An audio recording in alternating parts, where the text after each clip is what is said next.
Hi hello friend, welcome to my channel. Kannada ಆರೋಗ್ಯ ಚಾನಲ್ಗೆ ಸ್ವಾಗತ. ನಿಮಗೆ ಎಲ್ಲರೂ ಹೇಗಿದ್ದೀರಾ?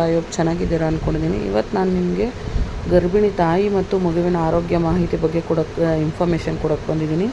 ನನ್ನದೊಂದು ಕೆಲವು ಟಿಪ್ಸ್ಗಳು ಅಷ್ಟೇ. ಇದು ಡಾಕ್ಟರ್ ಸಜೆಷನ್ ಇಲ್ಲದೆ ಯಾವುದೇ ಏನು ಕೇಳಬೇಡಿ.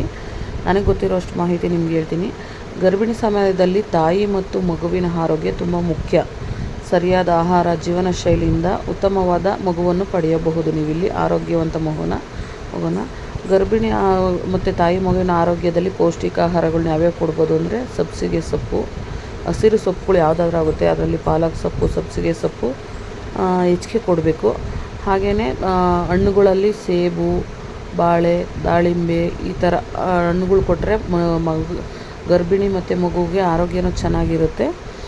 ಮತ್ತು ಹಾಲು ಮತ್ತು ಮೊಸರು, ಬೇಳೆ, ಮೊಟ್ಟೆ ಇದನ್ನೆಲ್ಲ ಕೊಡೋದ್ರಿಂದನೂ ಆರೋಗ್ಯ ಚೆನ್ನಾಗಾಗುತ್ತೆ. ಮತ್ತು ಪೌಷ್ಟಿಕ ಆಹಾರ ಗರ್ಭಿಣಿ ಮತ್ತು ಮಗುವಿಗೆ ಇವೆರಡಕ್ಕೂ ಸರಿಸಮನಾಗಿ ಹೊಂದ್ಕೊಳ್ಳುತ್ತೆ. ಮಗುನೂ ಆರೋಗ್ಯವಾಗಿರುತ್ತೆ. ಮತ್ತು ಗರ್ಭಿಣಿ ಸ್ತ್ರೀಯರು ಈಗಿನ ಕಾಲದಲ್ಲಿ ಅನಿಮಿಕ್ ಆಗಿರೋದು, ಬ್ಲಡ್ ಇಲ್ಲ ಅಂತೇಳಿ ಅನಿಮಿಕ್ ಆಗ್ತಾರೆ. ಅದನ್ನೆಲ್ಲ ತಪ್ಪಿಸ್ಬೋದು ಇದನ್ನೆಲ್ಲ ಕೊಡೋದ್ರಿಂದ. ಹಾಗೆಯೇ ಅಗತ್ಯವಿರೋ ವಿಟಮಿನ್ಗಳು ಅಂತಂದರೆ ಫೋಲಿಕ್ ಆಸಿಡ್, ಮಗುವಿನ ಮೆದುಳು ಅಭಿವೃದ್ಧಿಗೆ ಫೋಲಿಕ್ ಆ್ಯಸಿಡ್ ಕೊಡ್ತಾರೆ.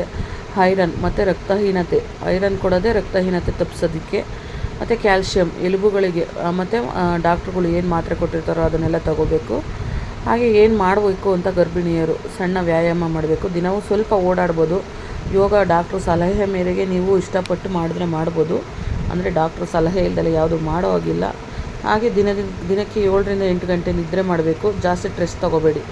ಹಾಗೆಯೇ ಇದನ್ನೆಲ್ಲ ತಿನ್ನಬಾರ್ದು. ಯಾವ್ದು ತಿನ್ನಬಾರ್ದು ಅನ್ನೋದಕ್ಕೆ ಮದ್ಯಪಾನ, ಧೂಮಪಾನ, ಜಂಕ್ ಫುಡ್ಡು ಇವನ್ನೆಲ್ಲ ತಿನ್ನಬೇಡಿ. ಆಮೇಲೆ ಡಾಕ್ಟ್ರು ಸಲಹೆ ಇಲ್ದಲೆ ಯಾವುದೇ ರೀತಿಯಾದ ಔಷಧಿ ಆಗಲಿ ಮಾತ್ರೆ ಆಗಲಿ ತೊಗೋಬೇಡಿ. ಇದನ್ನೆಲ್ಲ ನೀವು ನಿಯಮವಾಗಿ ಪಾಲಿಸ್ಕೊಂಡು ಬಂದರೆ ನಿಮಗೆ ಮನಸ್ಸು ಸಂತೋಷವಾಗಿರುತ್ತೆ. ಕುಟುಂಬನೂ ತುಂಬ ಬೆಂಬಲ ಮುಖ್ಯವಾಗಿರುತ್ತೆ. ಸಂತೋಷವಾಗಿರುತ್ತೆ. ಮಗುನೂ ಅಷ್ಟೇ ಆರೋಗ್ಯಕರವಾಗಿ ಜನನ ಆಗುತ್ತೆ. ಪ್ರತಿ ತಿಂಗಳು ಡಾಕ್ಟರ್ ಚೆಕಪ್ ಮಾಡಿಸಿ ಸ್ಕ್ಯಾನ್ ಮತ್ತು ಪರೀಕ್ಷೆಗಳನ್ನು ತಪ್ಪದೇ ಮಾಡಿಸಿ. ಇಂಥದೇ ಮಾಹಿತಿಗಾಗಿ ನನ್ನ ಚಾನಲ್ನ ಸಬ್ಸ್ಕ್ರೈಬ್ ಮಾಡ್ಕೊಳ್ಳಿ, ಲೈಕ್ ಮಾಡಿ, ಕಮೆಂಟ್ ಮಾಡಿ, ಶೇರ್ ಮಾಡಿ. Thank you so much.